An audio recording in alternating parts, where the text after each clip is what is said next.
Hey there everyone, and welcome to D&D Doge's Emporium of RPG Horror Story Cringe.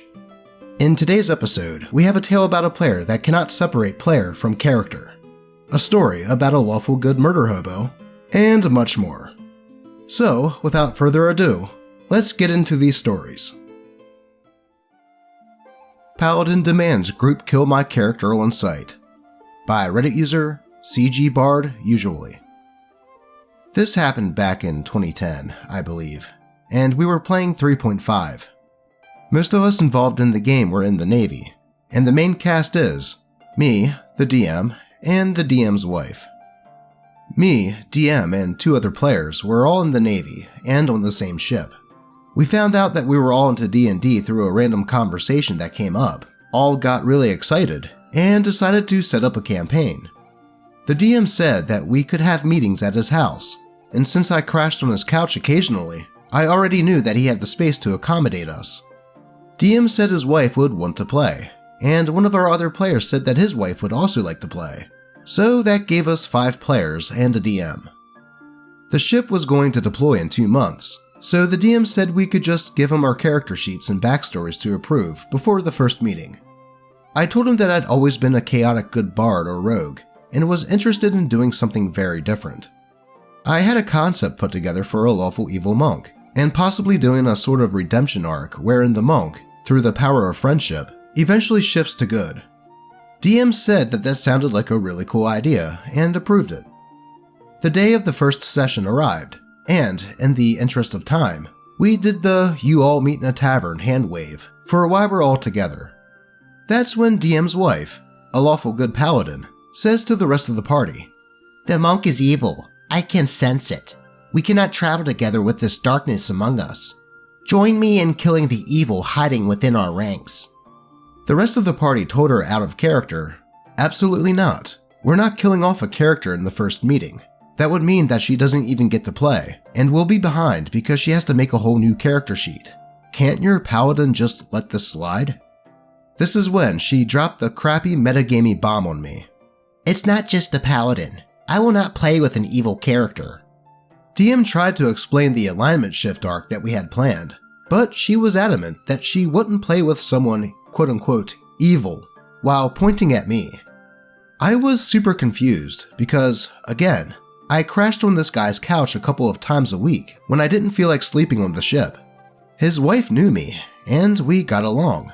Her justification was, "Anyone who would play an evil character is clearly a bad person, because how could you do evil actions in a game if you don't believe in them for yourself?" The rest of the party was still adamant that I hadn't caused any problems, and since the redemption arc had been spoiled, they knew that I wasn't going to cause problems down the road. The problem was the DM's wife, and not even for a character, story, or in-game reason.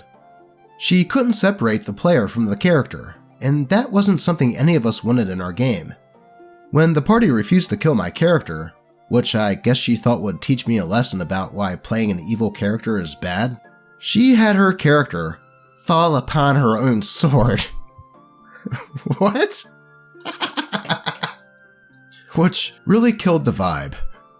We tried to continue on with the adventure, but DM's wife was loudly scoffing and huffing in the background, and decided that the middle of our session was the best time to vacuum the living room, make herself a smoothie in the blender, etc. Just in general, being very loud and disruptive. DM said that his wife wouldn't let him host anymore because she didn't want evil in their house. The only other people in housing had pets that the DM was severely allergic to, and the other player's wife didn't want to come onto the ship to play on the mess decks because she got seasick. The other player whose wife wanted to play dropped the group entirely because he really wanted to play with his wife. I also was discharged from the Navy within a week of deployment due to some unexpected health issues, so I don't know if they ever managed to get a game going on the ship. In addition, I was not allowed to crash on his couch anymore, as DM's wife had banned me from their home entirely. While we maintained a friendship on the ship, he did tell me that his wife had told him to stop speaking to me, period. I asked him if maybe she thought that he and I were having an affair, but he assured me that that was not the case at all. She legitimately thought that having the desire to play an evil character made me an evil person. While I feel like a Session 0 could have exposed the problem earlier and prevented me from even rolling an evil character to begin with, I still can't help but wonder if she would have reacted the same way for even thinking about playing an evil alignment. I guess the moral of the story is, don't skip Session 0, and understand that a player is not their character. Well, that story certainly took a turn for the insane. So, does the DM's wife think that anyone that's ever acted in a TV show or movie that played the villain are actually evil in real life as well? Because that is basically the reasoning she had about OP and her character. I can understand if DM's wife was playing in character, and her paladin was so against evil and all that, but if that was the case, that would be metagaming. But honestly, trying to make sense of DM's wife's reasoning is just a waste of time. She's either just A, crazy, or B, actually worried about DM and OP having a side thing going, but just doesn't want to admit it, and saw this as a way to end their friendship, even though it makes no sense. I'm honestly curious, what do you guys think on this one? Anyway, let's move on. No lesson or take in this post, just sharing a strangely deadly session. By Reddit user, Additional Rube 3198. I had an interesting Adventurers League session at my local game store recently, and have to make a throwaway account to get this off my chest. I've had poor sessions as a player and as a DM, but this has to be one of the most insane ones I've had in recent memory. It was an Icewind Dale module, I think, balanced for APL 7, but only 2 of us showed. We both had level 10 characters, and the DM seemed okay about specially tuning the encounters down to make the experience enjoyable instead of a player kill fest. I thought that between our character levels and the DM's willingness to adapt the module, things would be fine. We get to our first encounter, taking out a Yeti in a cave to find some shelter before we gain exhaustion, but unfortunately, alert the Yeti's buddies as we didn't kill them within 1 round.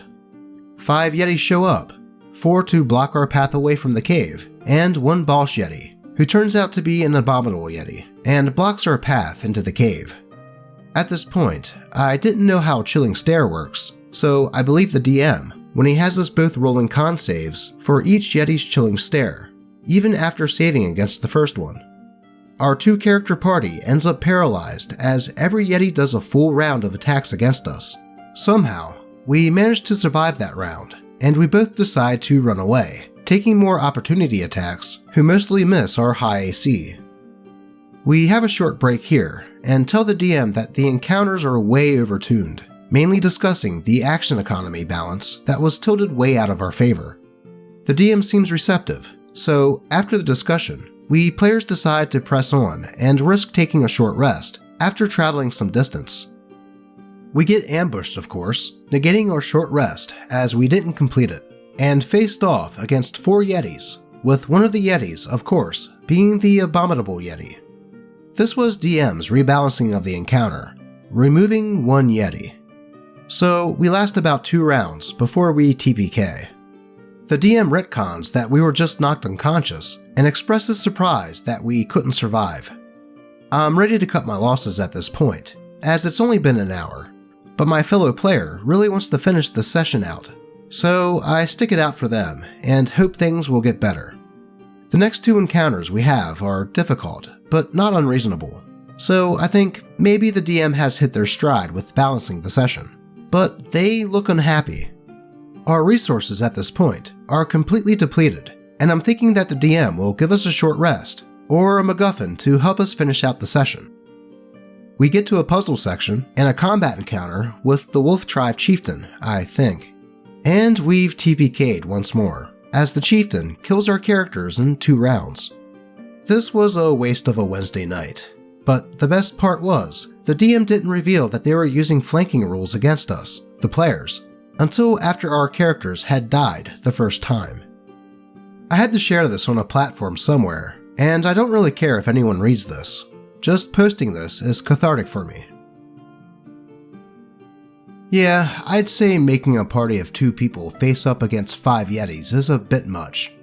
And the fact that the DM already tried to balance this encounter and then further balance it by only removing one Yeti tells me that this DM was probably a bit inexperienced. Then, when two players make it past some encounters and the DM looks unhappy, that tells me that the DM was of the mindset that it's the DM versus the players, and he wanted to win. And as one of the commenters on the post stated, it sounded like a new DM that thought using a pre-written module would make up for the lack of experience DMing. Overall, it's not the worst story I've read on the channel, but I can see how it sucks to waste a night on a session like this. Let's move on. Haha, you looked at death and got hurt. By Reddit user, Bree Person. I was randomly reminded of this story today. This was from a while ago, when I first started playing D&D. It was set in a homebrew world, and we were a party of 3 first-time players. Through circumstances I don't remember, I was granted a pair of binoculars. These binoculars gave me advantage on all sight-based perception checks. I was super excited about them because, well, they're binoculars. Who wouldn't be excited? Our characters were standing somewhere and noticed a weird scene on a far-off hill. My character, of course, took out her newly acquired binoculars to see what was happening. He asked me for a perception check, and I rolled a natural 20. Then he proceeds to describe how my character looks under the hood of one of the characters on the hill. That character, unbeknownst to me, was Death. And as soon as my character saw his face, her binoculars broke and she suffered cold damage. Then the DM starts laughing at me and says, "Why would you look at Death's face?" I didn't ask to look at his face, you fuck. You narrated my character doing it, and then proceeded to laugh at me for an action he made my character do. Anyway, it was something that happened a long time ago, and I no longer talk to this person for various other reasons. But I sometimes think back to this story and feel intense anger. I really liked those binoculars. Well, that was a bit of a dick move on the DM's part. Giving a new player to D&D an item they like, only to come up with a contrived reason to take it away, and then make fun of the player for it happening. I can only imagine what other outside of game reasons that OP doesn't talk to this DM anymore.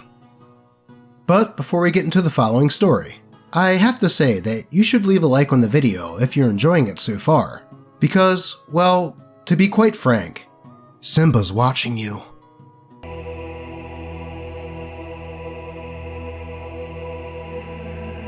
But with that said, let's get into the story. New player allowed to run rampant. By Reddit user, Current Economics 980. The story takes place during an advanced Dungeons & Dragons campaign, to show you its age. At this point, I was primarily the DM, but finally had an opportunity to play as a PC. I was thrilled. My friend was playing the role of the GM, and he had tons of ideas.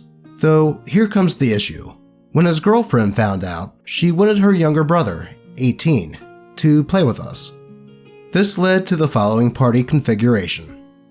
The GM's girlfriend's brother, a quote-unquote good, overpowered paladin, along with a +1 sword versus evil and ego. The girlfriend's brother's friend, a standard rogue who played like a ninja, was a great player. The GM's friend, a pretty standard magic user and longtime role player. Myself, an evil jester illusionist, just looking to cause trouble. And my friend, the GM, and a good player, but it was their first time as Game Master. Even though my character was evil, he understood that he couldn't blatantly run around causing acts of evil, as that would bring unwanted attention to himself, and his primary goal was to become the destroyer of worlds. I even had fairly low stats, as I rolled once with no modifications.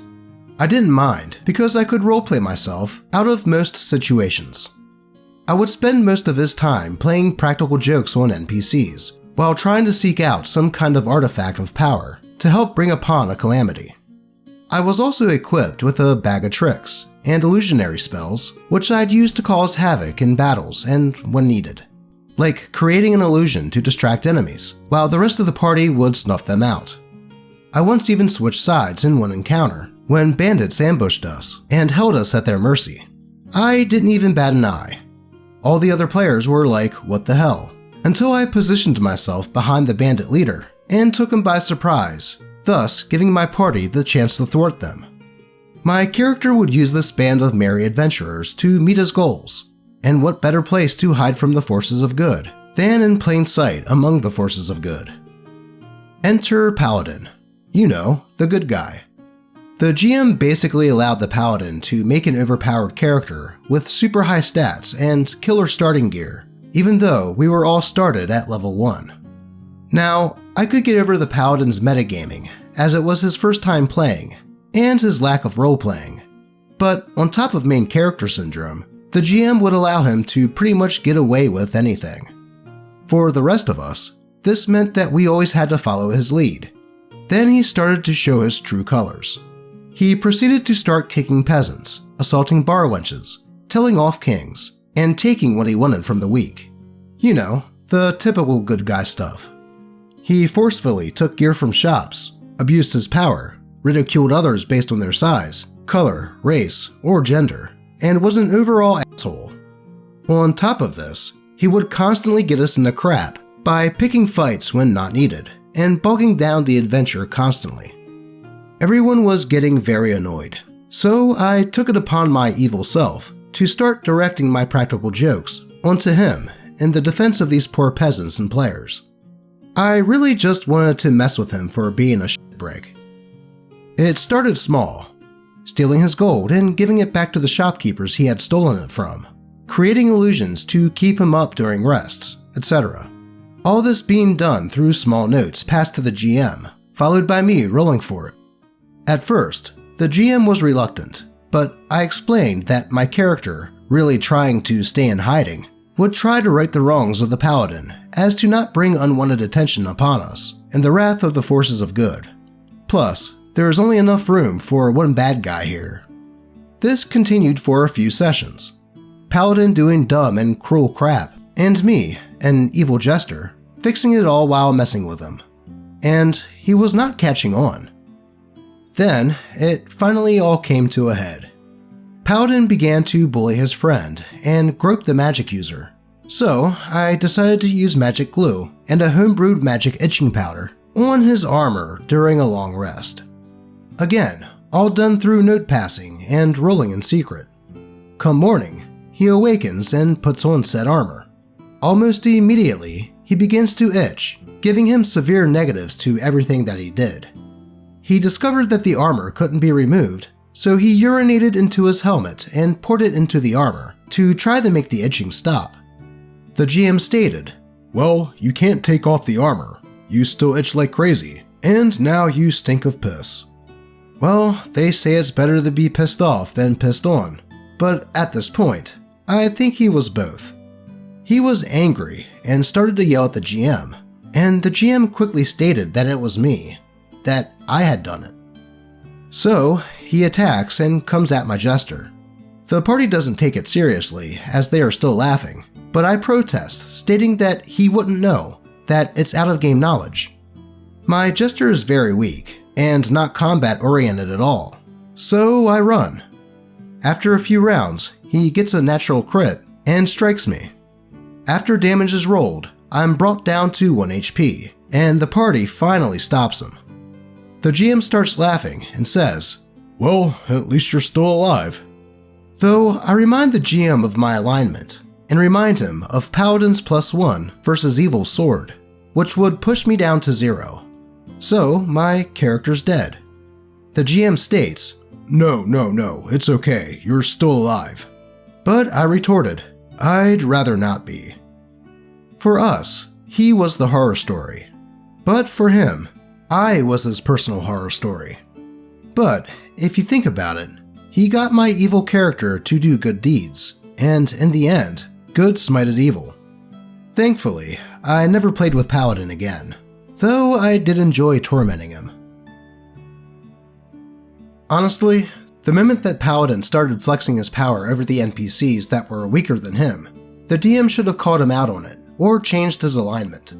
Though by the sounds of it, he was probably letting Paladin get away with stuff just for the fact that he was the DM's girlfriend's brother. I do find it entertaining that OP was playing an actual evil character that was pretty well thought out and conniving, and it took a supposedly good guy doing cartoonishly evil acts to unintentionally make OP do good deeds to spite Paladin, and to keep eyes off his own evil deeds. And then the itching powder and magic glue is just the cherry on top of this story. And even though Paladin did use metagaming knowledge to figure out that it was OP that did it, I'm sure the process of elimination would eventually point him in OP's direction. I honestly would not blame OP at that point for not wanting to play that character anymore, and going scorched earth like he did was probably for the best in that situation. Though, even if it wasn't, at least it was funny. But that will do it for today. As always, I appreciate all of you, and may all of your games remain horror story free. Until next time.